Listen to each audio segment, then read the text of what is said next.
Cool. Okay. So you understood what I'm trying to say here? Yes. Wherever you found response is coming as a HTML page, you remember this is a legacy application. They are not a REST web services user. Wherever you Yeah. found it is using a JSON data like this, the response is coming as a JSON data. It means it is one of the modern application. It could be a REST application developed in Spring Boot or in the Jersey or any other library of REST web services. Okay. Okay. Now, so I was talking about the session tracking technique, how this session tracking technique is going to be maintained. After login only in a particular website, I will be able to go to check my balance and all. Until now, I am not clicking on logout. I will be live in this website. Once I click on logout, all the sessions will be cleared. So that things is important in this servlet to understand. So if I go to this HTTP session,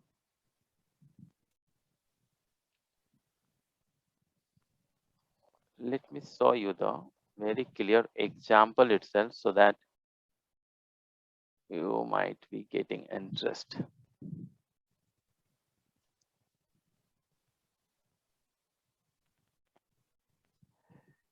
Let me run this and demonstrate you what I'm trying to say here.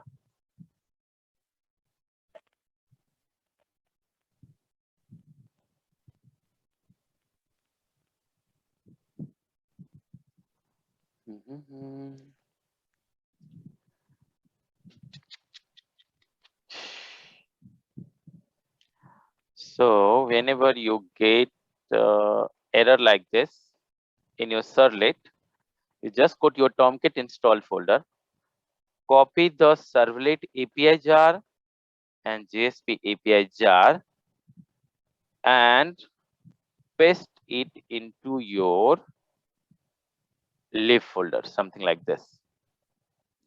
The error will be going automatically. Okay. So go to your Tomcat, wherever it is installed, go to the library folder, copy the JSP Okay. and servlet API jar, and then paste it into your wave-inf lib folder. Okay. Okay. So let me rerun again.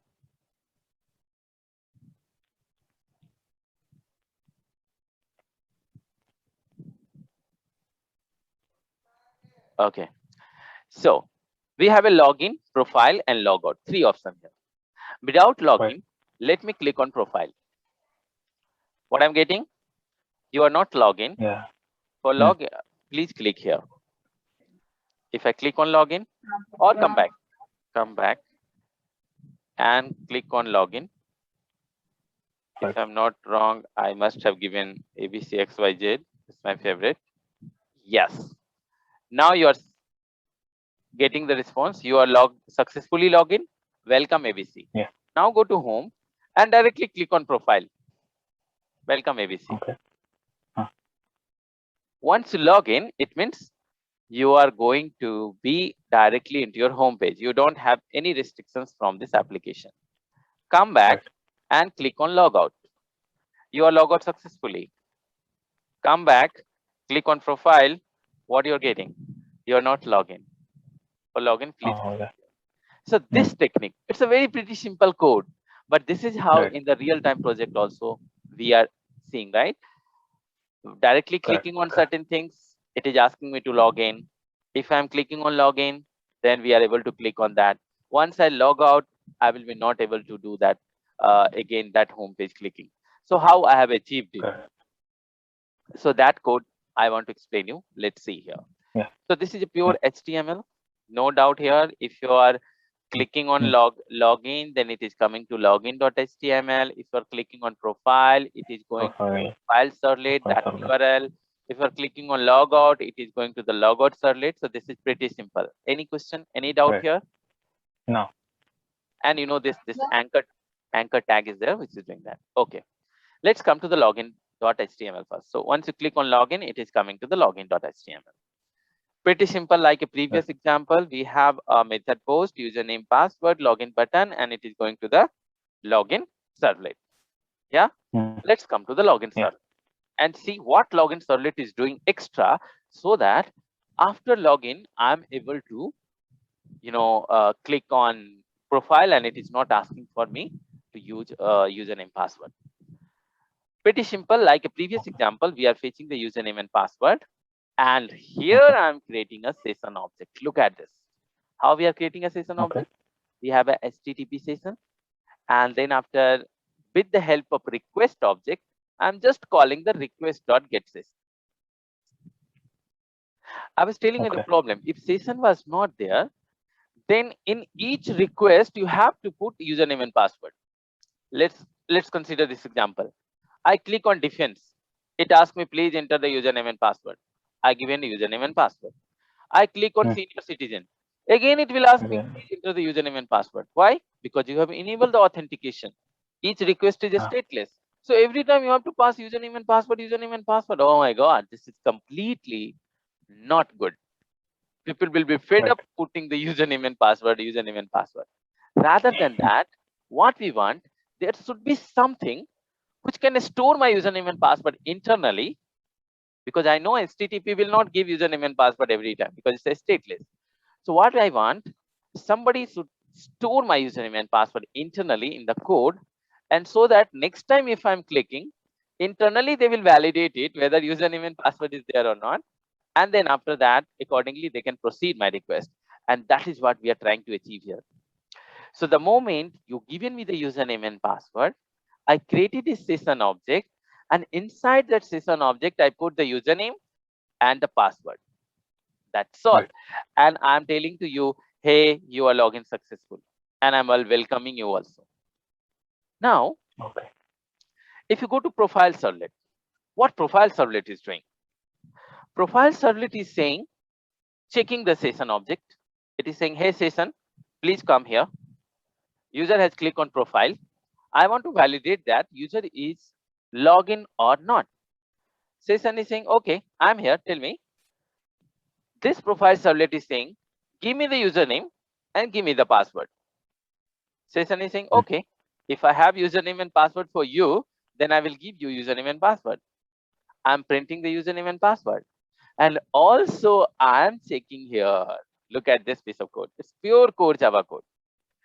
I'm checking whether username is null, whether password is null. If username and password is null, it means user has not logged in. Getting the point or not?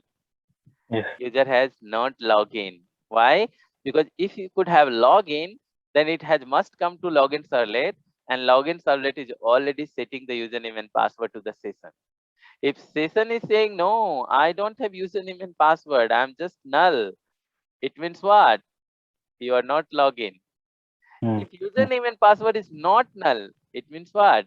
You are login, and I'm simply saying welcome ABC, welcome username, whatever it is. Right. Getting a point or not? Yes. So this is how the logic is. So this session object is accessible across any file of your servlet. Wherever inside your servlet, either login servlet, logout servlet, profile servlet, ABC servlet, XYZ servlet, anywhere if you access this session object, the same session object will be available to you, and you can ask this session object, do you have username stored? Do you have password stored? If you have stored, it means user is login. If you don't have username and password stored, it means user has not logged in. Don't allow the home page. Don't welcome that user. In fact, you ask them to again log in. So in in this class itself, I have written my HTML code also. You remember, whatever we are writing into the out.println, it is displaying over the browser. And browser is understanding your HTML code as well. That is the reason if you write a HTML code into out.println, it will be displaying as a normal page like HTML. But if you write HTML code into the system.out.println, it is coming into your console. It will print as it is, whatever you have written. Okay. So from here itself, I'm giving an option to the user, go for login. So clear, guys? how I'm logging, Clear. how I have stored the Yeah. username password, and how profile servlet is checking that username password is there. Vaishnavi, getting? Yes. Yeah. Very good.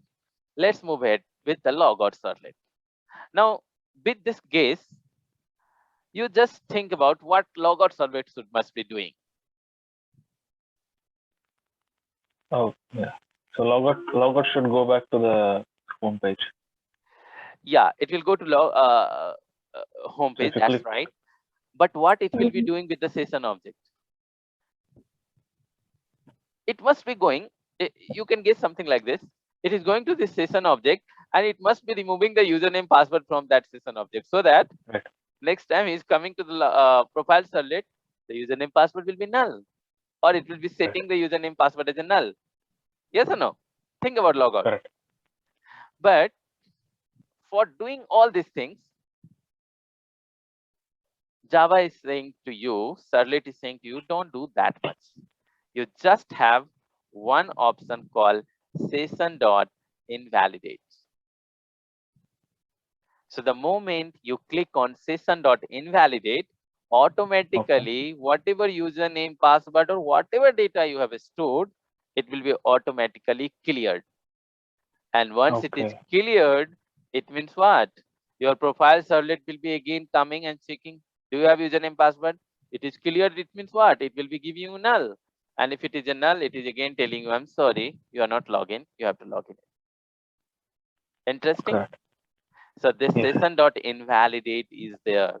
So in any website, if you are seeing an option of logout, remember within that logout button, this is the only code written, session.invalidate. So sometime think about this. How can you use this session object in real-time system? Let's say you have some data here. What data you have here? For example, I have int I equal to something like 10, or I can say some code, I can say a string. We have some secret code ABC. This secret code is available into login servlet only. Now you have many servlet, logout servlet, profile servlet. Profile servlet need this code before welcoming the user. He also checking that, do you have that code? In fact, other servlet is also looking for that code. You might be having the 100 servlet.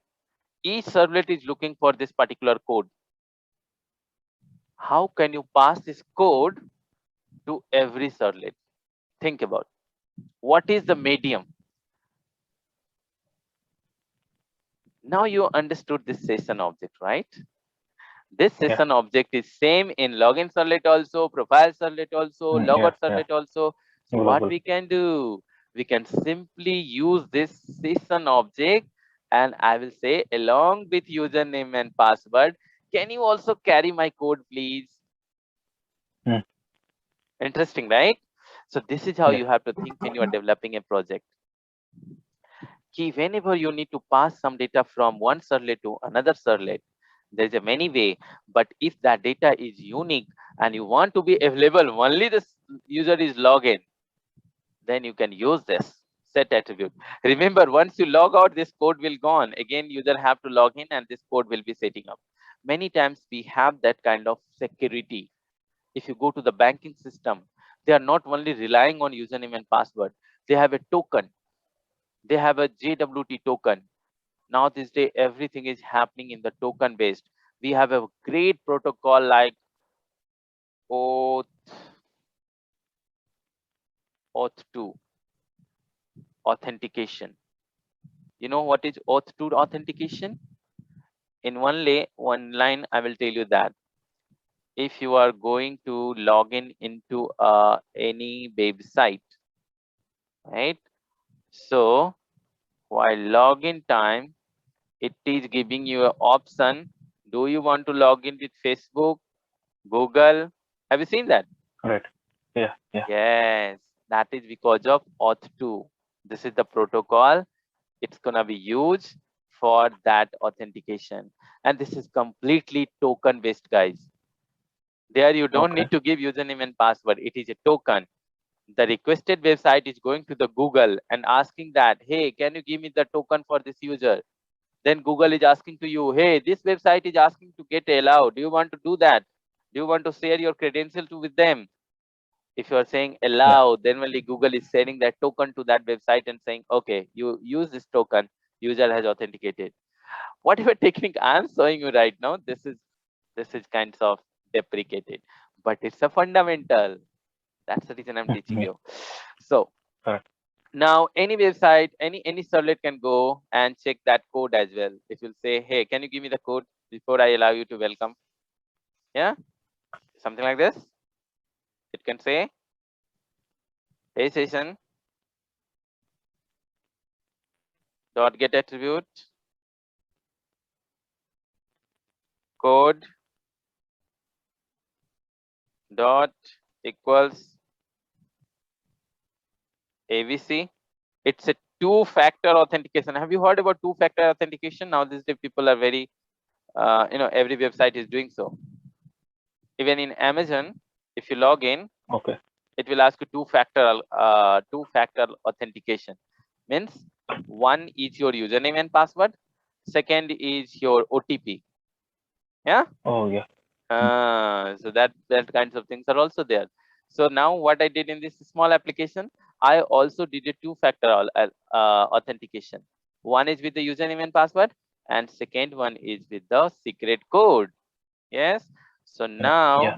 this profile servlet is not only checking the username and password. Once username password it will get, then it will also check whether you have the secret code as a ABC or not. If you have secret Okay. code as a ABC, then well, it will be allowed. One more interesting point. Okay. This is just a learning point of view I'm telling you. But in typical way, this password is not a plain text password. We have a lots of encryption algorithm. Mm. You cannot see the password here. So once you are entering a password during the registration time, there is a algorithm written to encrypt your password, and that password is going to be stored into the database in an encrypted way. If you put a password as a XYZ, don't think like that. XYZ is going to store into the database. Why? Why they're encrypting? Because database can be accessed by a human being. Let's say you are working Right. in a Swiss bank, and you are a database administrator. You know that this is the login table, registration table. You come to know that, oh, this is the Bill Gates account. Oh, let me check the password. You got the username and password from the database, Yeah. right? Now we will see what. Yeah. Let me quit this job. I don't want to continue with this job. बाहर में जाइए दुनिया. यार मेरे को Bill Gates का password मिल गया. Let me go and get the all money. Even though you're an Yeah. employee, someone can think like that, right? So Correct. company also Yes. know that the person who is maintaining my database is a human being. So in fact, they are not allowing the plain password to be stored in the database. Rather than they are Right. encrypting, and there's a Encrypting. big algorithm written over there so that whenever your password is stored, it is in encrypted way. Make Right. sense? While login, again, decryption is happening. If it is encryption, it's a decryption. So whatever code I have Encryption. written ABC, this code can come from one of the algorithm. Getting the point? Right. Right. In Spring, we have uh, something called CSRF. Hackers must use this. Username password can be easily compromised. So there is something called CSRF attack. Yes, sir. So if you read about it, cross-site request forgery. This technique mostly the hackers use to hack your website. But to protect from Right. this, Spring has provided the special security for this. CSRF protection. We'll talk about it when it's come to that. Yeah. Anyway, so you come to know how the session tracking technique is working. Yeah. Any doubt, any question from anybody? I have a question. Yeah, please. Some website also ask for the security question or something. So we can add it in the program if possible. Come again for security questions. I didn't get you. Can you Yeah. repeat your question? In the morning, I try to log in into internet banking, and the the website is asking for the security question, like any question, what's your mother name, what's your got it. like that. Yeah. Yeah, so these are again a secret questions, right? The answer you are knowing. So it's never advisable to store into the program. You must have to have into somewhere in the database and in an encrypted way with the lots of permutation combination. So along with your password, bank also wants to know that whether you are the right person or not. So that kinds of things it's not advisable to store into the code anywhere, because this code is going to be again used by a developer. So there must be some encryption techniques to store that answers as well. Oh, okay, thank you. Okay, cool, no problem. Good question. Okay, let me ask you one thing. You must have noticed that there is a CAPTCHA code in many of the websites while login, especially in the government website. And you also knowing that they are just want to check that whether you are a robot or not, right? Not. Yeah. Even though it's a robot, what is the problem? Why they are putting that? I have my program written, and I don't want to go to username password entering by myself. Rather than I will ask my program to go and enter the username and password. Why they are not allowing this way? Answer is, if you go to the, okay, let's take example of Gmail. If you want to create an email in Gmail, email ID in a Gmail, then minimum how much time you need? 5 minutes as a human being? Yeah. Right. It could be very fast in 2 minutes, minimum 2 minutes you must need. Think about somebody wants to destroy the Google server. What they will do? They will write a for loop, which is an infinite for loop. And that infinite for loop is having a logic to create a email ID randomly into the Google server. And they will run the program and leave it.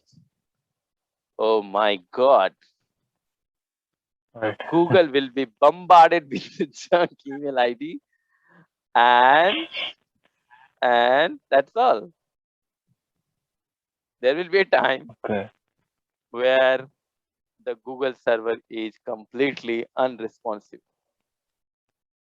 And that is the reason they know that if I allow the robot to log in my system, a program can do anything. Human speed is 2 minutes. In fact, in Google, if you search frequently, sometime you will be getting a suddenly one security question. They will ask you tick the cross zebra, tick the helicopter. If they get a doubt, like somebody is browsing on the behalf of user, they will suddenly bring these all questions. So in Google, if you try creating lots of email in a very fast way, then immediately Google will come to know that, oh, this is not the human. There is some program written who is trying to create an email for me. So in that case, one second, guys. Yeah.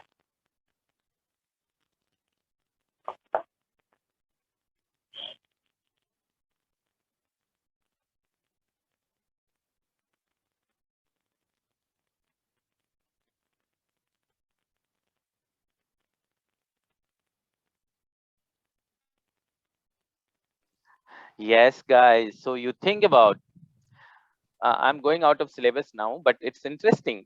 This is how you get a curiosity to learn things, you know. So recently, Right. just 2 days back, Facebook, Instagram, and WhatsApp was Correct. down for completely 6 hours, and in Yes. fact more than that. And Facebook has not released the data. What was the main problem? But I'm just guessing. One thing was very bad in their design, which I can say as an architect. In the world of Okay. microservices, they are still dependent on one each other.